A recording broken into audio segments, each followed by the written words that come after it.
Romans 12:2. Do not be conformed to this world, but be transformed by the renewal of your mind, that by testing you may discern what is the will of God, what is good and acceptable and perfect. This is a very common verse, and there's a lot in this verse. And many of us know this verse, but I believe many don't know how to apply this verse to our life, to our inward man. So by the renewal of your mind, by testing, you may discern what is the will of God. So thoughts are very important. The mind is very important,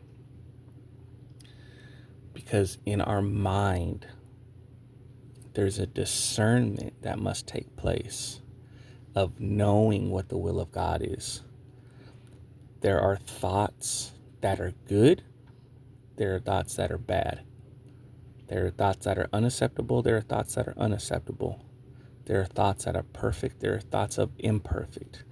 Some of those thoughts come from sin. Some of those thoughts come from Satan.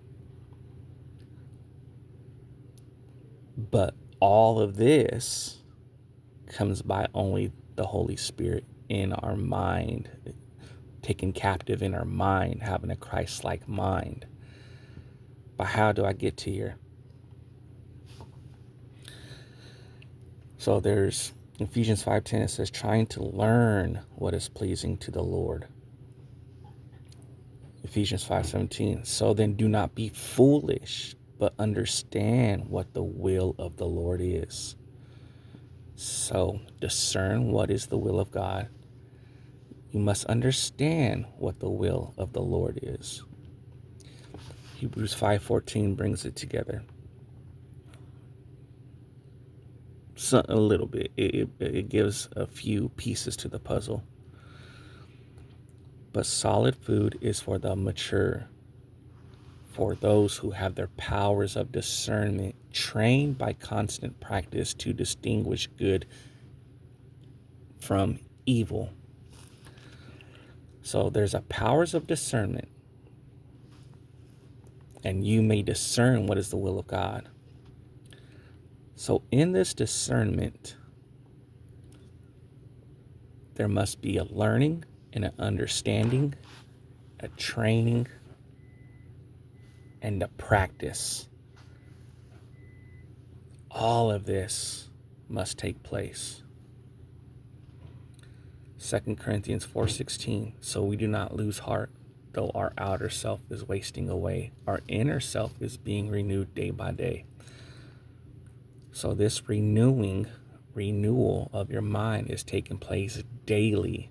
So if this is taking place daily, there must be a learning and understanding, a training and a practice that is taking place daily as well.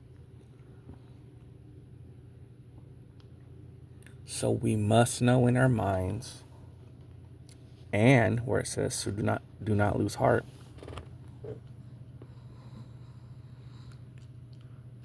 Or Ephesians chapter 6, verse 6, not by the way of eye service as men pleasers, but as slaves of Christ, doing the will of God from the heart. So we must be doing the will of God from the heart, and we must be doing the will of God from our mind to distinguish what is good from evil.